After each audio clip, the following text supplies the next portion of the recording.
Hypo and hyper థైరాయిడ్లో ఎలాంటి లక్షణాలు కనిపిస్తాయంటారు? Hypothyroidism అనేది చాలా వరకు సిమ్టమ్స్ చాలా లేట్గా వస్తాయి. సో చిన్నపిల్లల్లో పుట్టిన తర్వాత థైరాయిడ్ సమస్య ఉంటే వాళ్ళకి గ్రోత్ సరిగా ఉండదు. తర్వాత క్రిటినిజం అంటాము, వాళ్లకు మెంటల్ రిటార్డేషన్ కూడా రావచ్చు. అందుకని గర్భం ధరించే ఆడవాళ్ళల్లో థైరాయిడ్ హార్మోన్ కరెక్ట్ స్థాయిలో ఉండాలని మనము ప్రయత్నం చేస్తాము. అది ట్రీట్ చేయలేకపోతే మాత్రం మెంటల్ రిటార్డేషన్ ఉంటుంది చిన్నపిల్లల్లో. హైపర్ థైరాయిడిజం అనేది మనకు కనిపించే దాంట్లో వాళ్ళకి ఎక్కువ హీట్ ఇంటాలరెన్స్ అంటారు, అంటే వేడికి తట్టుకోలేరు. తర్వాత వాళ్ళకి వెయిట్ లాస్ అవుతుంది, ఎందుకంటే హార్మోన్ చాలా ఎక్కువ ఉంటుంది కాబట్టి. గుండె దడ, తర్వాత ఆయాసము, ఒక్కోసారి చాలా వరకు ఈ స్వెల్లింగ్ ఉంటుంది, గాయిటర్, అండ్ చేతులు వణకడము, ఇవన్నీ హైపర్ థైరాయిడిజం, అంటే థైరాయిడ్ హార్మోన్ ఎక్కువ ఉంది. ఆ హైపోథైరాయిడిజంలో చాలా వరకు పొద్దున్నే లేగానే ముఖం వాపు రావడము, ఒళ్ళు వాపుగా ఉండడము, కొంచెము ఫెటీగ్ అనేది, అలసట అనేది ఎక్కువ ఉంటుంది.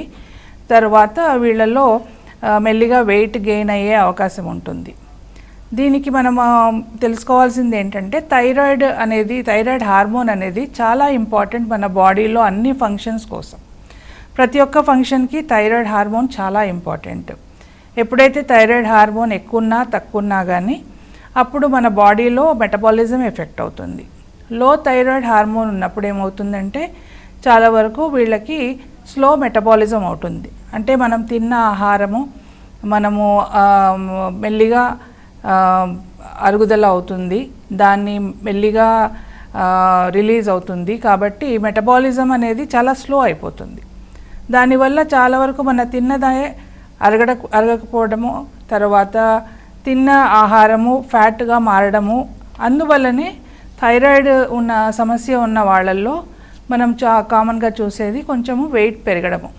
కానీ చాలా వెయిట్ పెరగడం అనేది థైరాయిడ్ది కాదు. ఒక 2 to 5 kgs వరకు పెరిగే అవకాశం ఉంటుంది, ఎందుకంటే వాటర్ రిటెన్షన్ కూడా ఉంటుంది. అంటే వాళ్ళ బాడీలో చాలా వరకు వాటర్ రిటైన్ అవుతుంది. ఇవన్నీ స్లో మెటబాలిజం వల్ల అవుతుందన్నమాట. సో ఈ లక్షణాలు చాలా వరకు హైపోథైరాయిడిజంలో చూస్తాం. యంగ్ అమ్మాయిల్లో వీళ్ళల్లో ఏం చూస్తామంటే చాలా వరకు వీళ్ళకి ప్రెగ్నెంట్ అవ్వాల్సిన టైం చాలా ఎక్కువ పడుతుంది. తర్వాత ప్రెగ్నెంట్ అయిన తర్వాత అబార్షన్ అయ్యే అవకాశం ఉంది.